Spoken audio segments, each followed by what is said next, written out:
రై గారికి ప్రత్యేకమైనటువంటి వందనాలు తెలియపరుస్తూ నా యొక్క మాటలు ముగిస్తూ ఉన్నాను. చప్పలు కొడతారు, అక్కడ గ్రీటింగ్స్ ఇచ్చి తన అనుభవాలను పంచుకున్నటువంటి మరి ఉపవాసం అంటే కలిసి ఉండడం, ఆ కలిసి ఉండడంలో ప్రేమ కలిగి ఉండాలి.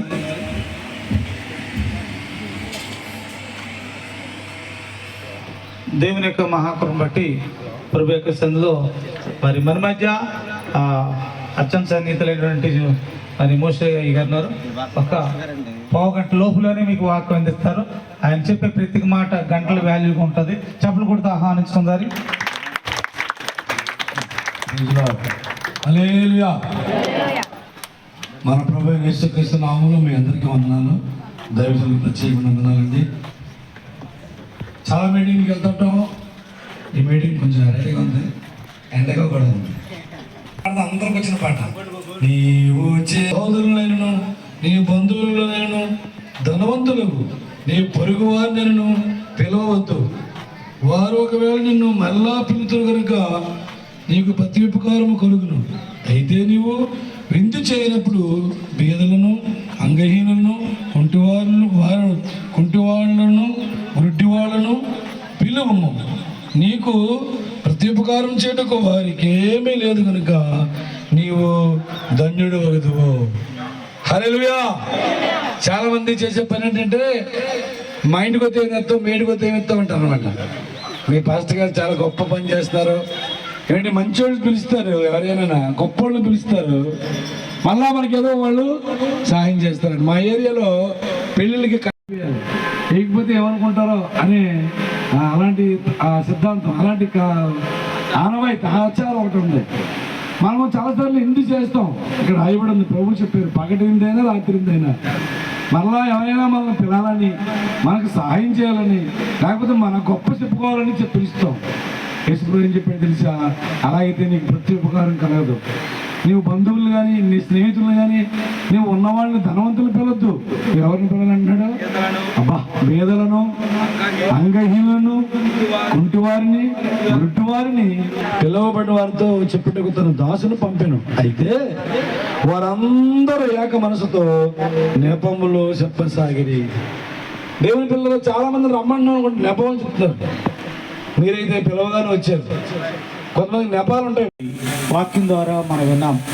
నిజమే, యేసుప్రభు వారు మతాలను కానికుండా ఉండి ప్రేమ అంటే ఏంటి అని క్రియల రూపంగా చూపించిన భూలోకంలో ఎవరా ఉన్నారంటే ఆయన యేసుప్రభు వారు ఒక్కరే. ఆయన చెప్పారు దీనులను పేదలను. ఆయన అన్నారు, దిక్కుమాలి దరిద్రుల ప్రార్థన నేరకంగా వారి ప్రార్థన వైపు తిరిగి ఉన్నాను అని అన్నాడు.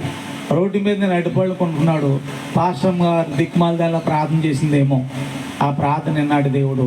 రోజు నన్ను దైవసేవకుడు అక్కడిక్కడ నిలబెట్టాడు. మనం అనుకుంటాం మాకు ఎవరు దిక్కులేరు, మమ్మల్ని ఎవరు చూస్తారు మనం.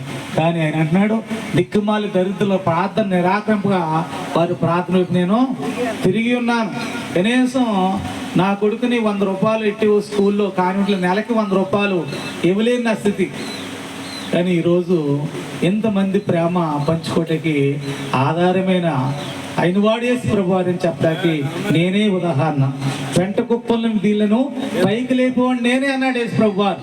యేసుప్రభు వారు అంటే మతమో లేకపోతే కులమో కాదు, ధనమో బలమో కాదు. ఆదరణ, సమాధానం, రక్షణ, ఏంటి పరలోక రాజ్యానికి మార్గము. నేనే మార్గము, నేనే సత్యం అన్నాడు. కాబట్టి మార్గం తప్పిన వారికి అయిన మార్గం అని దేవుడు మాట్లాడుతూ వచ్చాడు. కాబట్టి ఈరోజు ఈ కార్యక్రమాన్ని ఇంతగా చక్కగా చేయడానికి మరి సీడి గ్రామంలో నేను వంట కలుగును గాక. ప్రభువా, ఇంతమంది అయా ప్రభు యేసయ్యా ఏక స్థలములో ప్రభు యేసయ్య ఒకే స్థలములో ప్రభువా కూడుకుని ఏక మనసుతో ప్రభువా ఎండవేళలో నేను ఆరాధించుచూ ఉండగా పరిశుద్ధాత్మ దేవుడా ఈ స్థలములో నిలబడినటువంటి ప్రతి ఒక్కరిని కూడా అయా నీ ఆత్మ చేత ప్రభు యేసయ్య మీరు దర్శించండి. ప్రభువా, నీ ఆత్మ చేత ప్రతి ఒక్కరిని కూడా మీరు తాకమని ప్రార్థన చేస్తూ ఉన్నాము తండ్రి. ప్రభువా, అయా నీ మహిమను ప్రభువా యేసయ్యా ఈ స్థలములో అయా దిగరాన్నమని ప్రార్థన చేస్తూ ఉన్నాము తండ్రి. ప్రభువా, హల్లెలూయా. గొప్ప దేవుడానికి వందనాలు, వందనాలు. హల్లెలూయా, హల్లెలూయా. ప్రకటించుదా నీ కృపను గూర్చి పాడుదా, నీ ప్రేమను గూర్చి ప్రకటించుదా, నీ చదువునే పాడుదా. మహిమా ఘనత చెల్లించెదా మహిమా ఘనత ప్రభావము చెల్లించెదా నీ కృపను గూర్చినే పాడెదా నీ ప్రేమను గూర్చి ప్రకటించెదా నీ కృపను గూర్చినే పాడెదా నీ ప్రేమను గూర్చి ప్రకటించెదా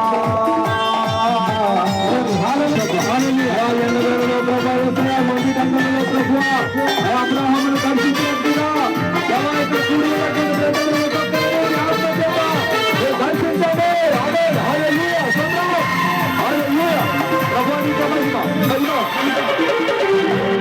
ఈ పత్తిలో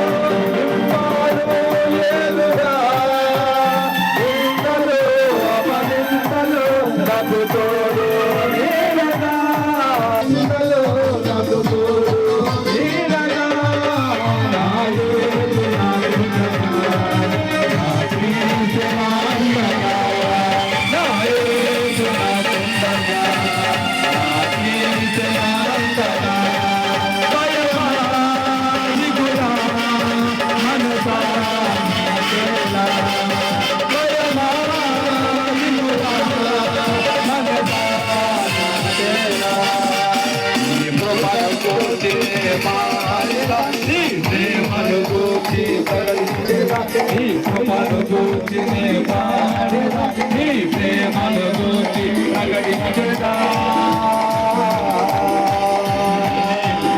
ఆమేన్ హల్లెలూయా వాక్యమై వాగ్దానమై నా కొరకు విడిపించినా